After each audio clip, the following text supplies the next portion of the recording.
Os incêndios são um perigo ambiental em Portugal por razões estruturais que têm a ver com as características do território. Mas a morfologia do território é favorável à propagação do fogo. Nós temos, principalmente na parte central e norte do país, uma geomorfologia com vales muito encaixados, onde o fogo pode propagar de forma muito rápida.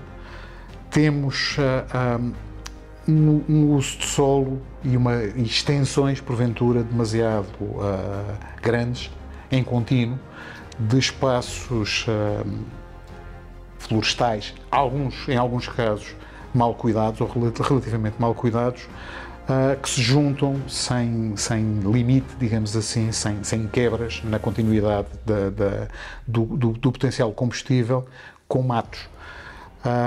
Isto associado ao tipo de clima que temos, que é o clima mediterrâneo, que tem a particularidade de ter uma estação seca que coincide com a estação quente, com o período quente do ano, propicia a propagação do fogo quando ocorrem ignições. Claro, na maior parte dos casos as ignições não são naturais, enfim, também as há.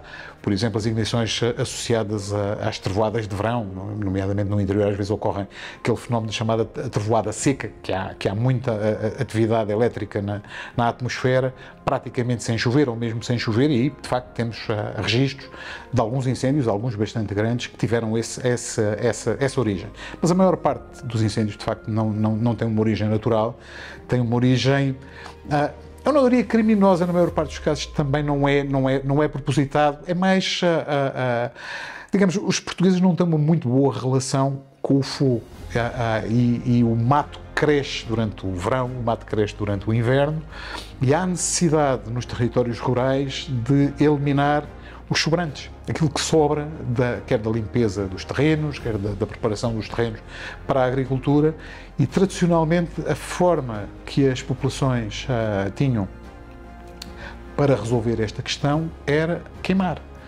É o processo mais barato e mais eficaz, em boa verdade. E sempre fizeram isso. Sempre fizeram isso as pessoas, naquilo que nós frequentemente chamamos de mundo rural, sempre foi essa técnica que utilizaram. O que acontece é que hoje continuam a querer fazê-la. E há uma diferença grande entre o passado de há 40 anos e o presente de agora. Que diferenças é que são? Primeiro, a população que há 40 anos tinha 40 anos de idade, agora tem 80. O que significa que não tem a mobilidade, nem a destreza, nem a rapidez de raciocínio, nem física, para fazer uma gestão, este tipo de atividade de queima de sobrantes, de forma segura. Depois, havia muito mais gente do que há agora, nestes territórios rurais também, o que significa que se algum fogacho se descontrolasse, havia vizinhos que podiam rapidamente dar uma ajuda. Terceira diferença, havia uma atividade agrícola muito mais, digamos, alargada nos territórios, o que significa que a disponibilidade de material para queimar era muito menor, muito mais reduzida do que agora. Portanto, a possibilidade de podemos ter, por uma queimada mal efetuada, há uma rabanada de vento, os terrenos estão muito, os terrenos e a vegetação está muito seca, muito rapidamente se progride para uma situação de fogo de grande dimensão.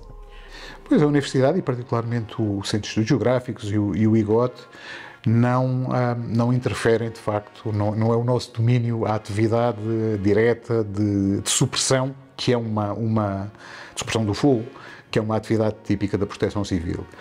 O nosso interesse está muito mais focado na componente preventiva e em podemos dar um contributo, e damos-lo, na antecipação e na identificação de quais são os hotspots dentro do território, aquelas zonas que são mais propensas a terem a progressão mais rápida e mais frequente também dos fogos rurais ou fogos florestais. Portanto, nós, com base em, isto é, o nosso ponto de partida é que a propagação não acontece por acaso, nem acontece de forma homogénea nem uniforme no território. Ou seja, há características do território, nomeadamente a topografia, o uso do solo, em alguns casos até as distâncias a determinadas elementos presentes no território, por exemplo, a distância às áreas urbanas, que, direta ou indiretamente, condicionam isto que eu estou a referir, ou seja, que algumas áreas sejam mais propensas a arder do que outras.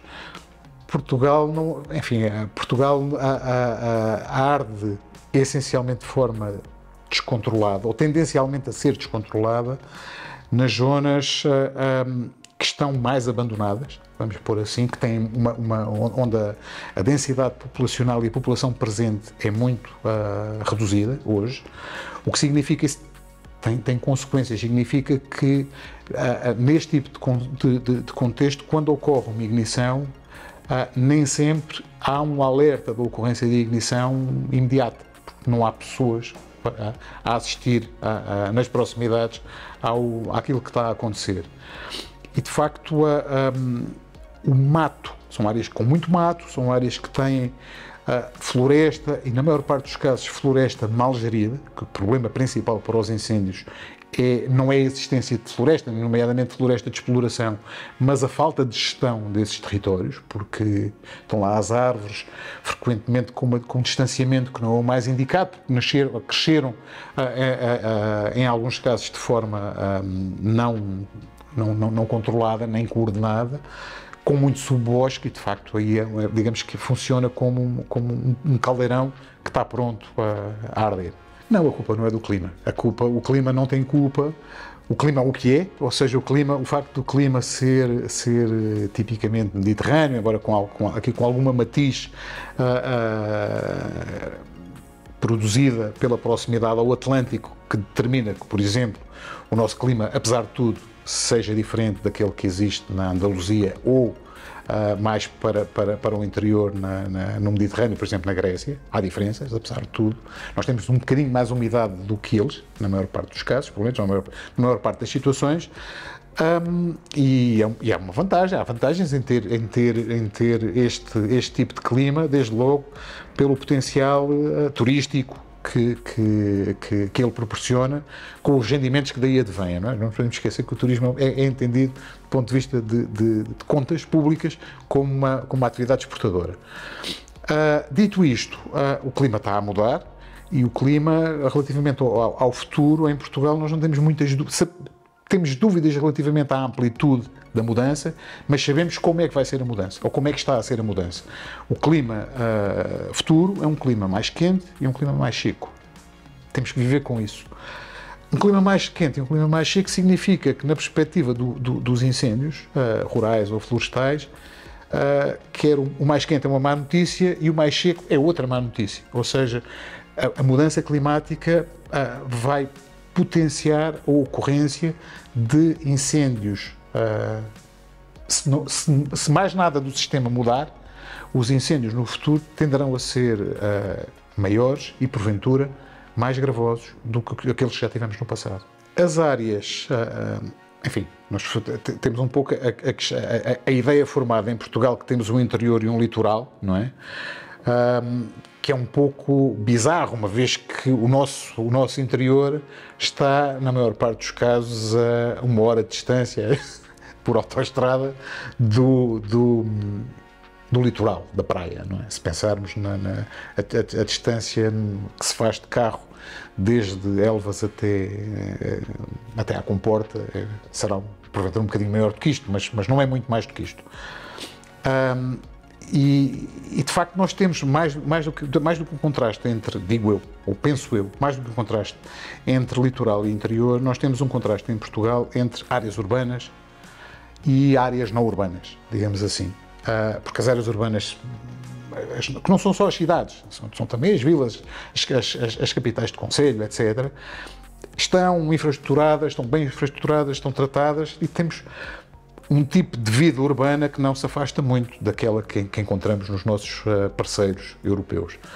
Fora das áreas urbanas, na maior parte dos casos, o território não avançou, digamos, ao mesmo nível a que avançaram as áreas urbanas. De resto, hoje em dia há um conceito que inclusivamente nós estamos a explorar num projeto europeu que coordenamos aqui, que é o conceito dos Left Behind Places, que são os territórios que ficaram para trás neste processo de desenvolvimento e que agora começa-se a olhar para eles de outra maneira. Mas mesmo nestes contextos de áreas não urbanas, nós verificamos que temos realidades distintas em Portugal. E a distinção principal é se os territórios têm economia ou não.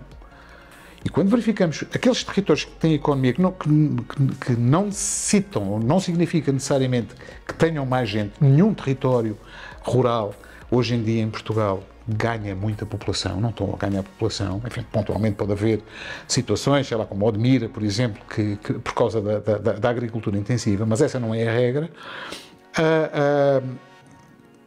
Apesar de tudo, dizia, os territórios, o Alentejo, globalmente não está a ganhar população e o Val do Douro também não.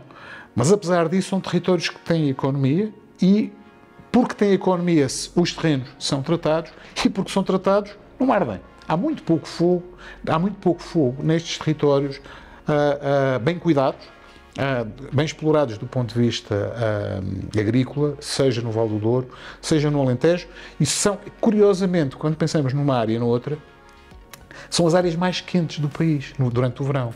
Não é? Quer o Alentejo, quer o Val do Douro. De resto, no Val do Douro costuma-se dizer, há um ditado que eles usam lá, que eles costumam dizer que tem 9 meses de inverno e 3 meses de inferno, não é? Portanto, porque de facto é brutalmente quente durante o verão. O que significa esta realidade, ou seja, em Portugal não são as áreas mais quentes que ardem mais. O que significa, desmistifica também um pouco aquela ideia de que é o clima que está a governar nisto. Não, o clima potencia, evidentemente, mas são as características do território que determinam, em última instância, se os incêndios vão ocorrer, não em termos de frequência, mas em termos de dimensão, a dimensão que eles podem atingir, se vão -se gerar, ou se vamos ter grandes incêndios, mega incêndios, ou não. E acerca dos mega incêndios, vamos a ver, a realidade é que num incêndio de grande dimensão a quantidade de calor libertada é brutal, de facto, e as possibilidades técnicas de supressão são limitadas. Se fosse fácil apagar incêndios de grande dimensão, mesmo países que têm meios quase ilimitados na supressão, por exemplo, os Estados Unidos da América, o Canadá, mas particularmente no caso dos Estados Unidos da América e em especial na Califórnia, repare que quando há incêndios de grandes dimensões, não é raro que esses incêndios estejam a arder durante semanas. Se lembram, em 2023, nós tivemos uma série de dias em Portugal sem praticamente ver o sol por causa do fumo dos incêndios do Canadá. E estamos a falar de países ricos, que têm meios, que têm a capacidade de mobilizar meios para a supressão incomparavelmente superiores aos nossos. E não conseguem apagar os fogos. Essa que é a realidade. E não conseguem porque não é humanamente possível apagar fogos daquele tamanho. De facto, estes mega incêndios, eles terminam por uma de duas razões. Ou porque o combustível termina, ou seja, já não há mais nada para queimar, ou porque a meteorologia muda. Estes são digamos, os dois forçadores fundamentais que governam, digamos, a fase terminal de um mega incêndio. Até lá, não há muito a fazer a não ser proteger aquilo que é possível proteger, as casas, nomeadamente, e os bens mais próximos das populações. Frequentemente, particularmente as populações locais que estão aflitas com a questão da proximidade do fogo, a sentirem o fogo a aproximar-se das suas casas, costumam ficar razoavelmente, pelo menos ligeiramente mais confortadas, e percebe-se quando os bombeiros chegam próximo, quando vêm bombeiros, digamos assim, próximo das casas e quando ouvem e percebem que os meios aéreos estão a trabalhar. Os meios aéreos têm um papel fundamental, evidentemente, no trabalho de supressão do fogo, mas nos mega incêndios não adianta deitar água para cima do fogo, porque a água evapora antes de chegar ao chão. De resto, isto que eu estou a dizer não é uma novidade para quem trata da supressão, e de tal forma não é que os aviões, os meios aéreos, os aviões e os helicópteros, só deitam água em cima do fogo em fogos de dimensão relativamente pequena e, no caso dos maiores, em situação mesmo de última instância, em que o fogo está a chegar a uma área urbana, por exemplo, a uma aldeia. Porque, tipicamente, o que os meios aéreos fazem é libertar a água à frente da propagação, da direção em que está a ocorrer a propagação do fogo, de forma a tornar pelo menos seco o combustível, a vegetação, e auxiliando de alguma maneira ao trabalho de quem está no terreno, dos bombeiros e dos outros agentes de proteção civil que estão no terreno, para fazerem o controle do fogo nestas situações. A questão do ordenamento, ou da falta dele, da falta de ordenamento territorial e florestal, eles combinam-se na prática. Vamos a ver, o problema passa muito também pelo abandono da agricultura. Quando olhamos para o processo histórico do que sucedeu nas nossas áreas de interior pouco qualificadas, portanto não têm economia, que elas perderam população, e a população que saiu dali, boa parte dela estava ligada a uma atividade agro-silvo-pastorícia, digamos assim. Portanto, e deixou o trabalho com alguma agricultura, nomeadamente na envolvente das aldeias.